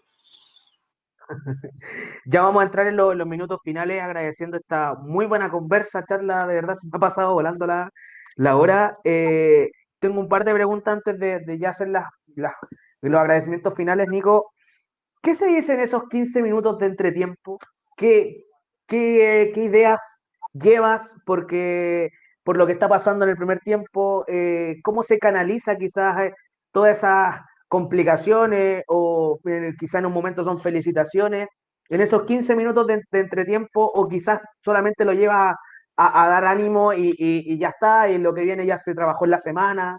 No. Los 15 minutos son determinantes porque pasan cosas pasan cosas, pasan un montón de cosas. Nosotros tenemos pauteado lo que vamos a hacer respecto a los minutos. Los primeros 5 minutos son para volver al camarín y descansar. Y si se tienen que decir algo, que se lo digan rápido, putearse o comentarse algo. Y desde el partir del minuto 5 ya no habla nadie más, ya se dejaron de atender los jugadores, ya se dejaron de poner lo que, no sé, cambiar los zapatos y todo lo que tienen que hacer. Y ahí después yo tengo 5 minutos para poder entregar 3, 4 conceptos, no más que eso, 2, 3, ojalá ninguno, si ninguno porque estamos haciendo las cosas muy bien, pero esos 15 minutos se ocupan para corregir, para levantar el ánimo, para bajar ansiedades. No es que cuando se dicen, no sé, muchas veces ustedes dicen el café cargado, todo eso, por lo menos, claro. Por lo menos yo solo aprendí en Italia que esos 15 minutos se ocupan para poder corregir y llevar a cabo mejor el segundo tiempo respecto. Y después los otros 5 tenemos 2 minutos para que se vuelvan a peinar, se vuelvan a poner el ruch, a maquillar de nuevo, como les decimos nosotros, que los zapatos y todo, se cambien la polera y la camiseta, y después hay 2 minutos que hacemos activación nuevamente y a la cancha. Ahí se pasan los 15 minutos. Pero está súper ordenado. O sea, de hecho, Seba, que era mi ayudante, me decía, van 5 ya, vamos. Bueno, y esos 5 minutos o 3 minutos que tenemos entre que se vuelve al camarín y nosotros damos la charla entre tiempo, baja la persona que ve el partido de arriba y discutimos 4 o 5 puntos que hay que corregir. Yo los anoto de inmediato en la pizarra, no sé, laterales están cerrando poco, punteros están muy aislados, los interiores no están rompiendo, anoto y después voy diciendo, muchachos, pasa esto. Hoy en día se ocupa tecnología, yo no la he ocupado, me encantaría ocuparla, en donde tú puedes mostrar extractos del mismo primer tiempo y corregir a partir del video, que es fantástico. Pero claro, hay que tener una logística que te permita tener todo ese aparataje para que 2 minutos te manden las imágenes que justo seleccionan. Es jodido, pero se puede hacer. Sí, un trabajo de video es importante con personas que trabajadores audiovisuales también que te hacen toda la pega y te llevan ahí el momento exacto. ¿Qué tanto ha cambiado también el fútbol con el VAR, Nico, más allá de las decisiones reglamentarias? Yo lo llevo al tema que para mí siento que ya el partido no dura 90 minutos. Ya está durando 100, 105 minutos por el agregado. ¿En qué sentido, cómo cambia la planificación ahí en ese aspecto? Sí, yo creo que el fútbol en algún momento se va a jugar solamente con tiempo efectivo, porque al final los partidos duran 60 minutos de tiempo efectivo. Uh-huh. Y así con eso evitaríamos que se haga tiempo, evitaríamos que la pelota la tiren para afuera o para que los jugadores se queden en el suelo. Ahí evitaría un montón de cosas. Finalmente el tiempo efectivo generalmente en todos los países es el mismo, 60 minutos, 55, 58. Dicho esto, a mí me gusta el VAR, creo que es una buena herramienta, creo que hay que mejorarlo, sí. Todavía creo que está todavía en fase de recién de implementación. Creo que faltan muchas cosas que en algún momento la FIFA va a ir evaluando. Por ejemplo, no sé, hoy esta regla que el guardalínea no puede levantar hasta que termina la jugada. Yo creo que con el mismo VAR ya se nota de inmediato si están fuera de juego o no. Pero no sé, hay cosas que todavía no entiendo el VAR, cuándo se puede expulsar o no, cuándo sí, cuándo no. Hay cosas que todavía no logro comprender bien, pero de funcionamiento, pero creo que es una buena herramienta y que finalmente, claro, la cantidad de penales más que se cobran son porque existen los penales. Y muchas veces no se cobran porque el árbitro no los puede ver por su posición, pero hoy sí se puede ver y se ve claramente que han habido penales, que han habido expulsiones, que han habido expulsiones de los árbitros que se han corregido y no han sido expulsiones. Eso para mí está muy bueno. Mientras se suma Antonio, para dar los agradecimientos finales ya aquí al escenario y que dejar invitado también a la gente que se conecte y que puedan interactuar también entre ellos en la mesa, que se sume Antonio. Yo te hago otra pregunta, Nico, que lo suma acá Pablo Iturra. ¿Cómo se aprende a pegarle tan bien al balón como usted, profesor Nicolás Córdoba? Dice Pablo Iturra en el chat. Eh, a ver, yo creo que lo tuve siempre innatamente, pero era un fanático de quedarme después de los entrenamientos a patear. Entonces, Yeah. dicen que uno necesita 10.000 veces repetir en un gesto para poder ser de categoría maestro en cualquier cosa, o 10.000 horas en cualquier cosa. Yo creo que yo pateé muchas más veces de 10.000 horas, entonces claramente uno va mejorando. Y claro, le doy una pregunta por ahí, se la voy a responder, que no es de las primeras, que es del señor Pablo Garrido. Nunca me he postulado a ningún club. Le tiro flores a la Católica porque creo que en este momento el club más organizado que hay en Chile. Tengo muy buenos amigos ahí y me encanta que los clubes se puedan desarrollar. Por lo tanto, no me postularía nunca a un club, nunca lo he hecho. Podría postularme a varios clubes y nunca se va a escuchar de mí por postularme a un club, menos cuando hay un entrenador, porque creo que sería una ordinariez terrible. Por eso trato de no hablar de Colo-Colo, porque cada vez que hablo de Colo-Colo me vinculan a Colo-Colo. Y es importante claro, que la gente entienda que no porque uno habla bien de un club, necesariamente quiere postularse. Si alguna vez me lleva a trabajar a Católica, seguramente va a ser por mis méritos y no porque me esté postulando. Quiero comentar antes, Toño, de darte la palabra, una infidencia. Una vez, y quiero, para ratificar lo que dice Nico, me tocó llamarlo en la radio, él no se va a acordar porque yo llevo muy poco tiempo en esto. Me tocó llamarlo porque se estaba buscando club en Colo-Colo y él me dijo, prefiero pasar por esta oportunidad, pero no me gusta hablar cuando todavía no hay nada definido y yo no quiero hablar ni entregar una declaración al respecto. Así que para los amigos que también están en la charla, no es de la boca para afuera, sino que también lo ha manifestado a alguien que le ha querido pedir una cuñita, como decimos nosotros, con mucha honestidad me manifestó lo mismo que acaba de decir. Así que, Toño, las palabras para el agradecimiento final. Sí, y bueno, también aprovechar de hacer como un análisis de lo que estuvo hablando Nico, y pues, llené casi una plana entera. Ahí me gusta escribir porque ahí también Buenísimo. uno desarrolla la idea, y me gusta haber generado una conexión con Nicolás y contigo, Juan, y la gente que nos está escuchando en un espacio bien íntimo. Estoy seguro que el que tuvo alguna pregunta pudo ser respondida, porque no éramos tantos y esta plataforma ayuda para eso. Y como les decía ayer, la colaboración da mucho. Y Nico, repetiste tú varias veces, por ejemplo, el dejarse ayudar o el de darse tiempo de enseñar, porque cuando uno enseña también aprende un montón. Entonces, salgo mucho más convencido de esta charla con alguien que al final admiro, de que es fundamental colaborar, pues, colaborar para lograr nuestro objetivo, porque al final estamos haciendo el bien para el otro, socialmente como un bien común, y también es lo mejor para nosotros mismos.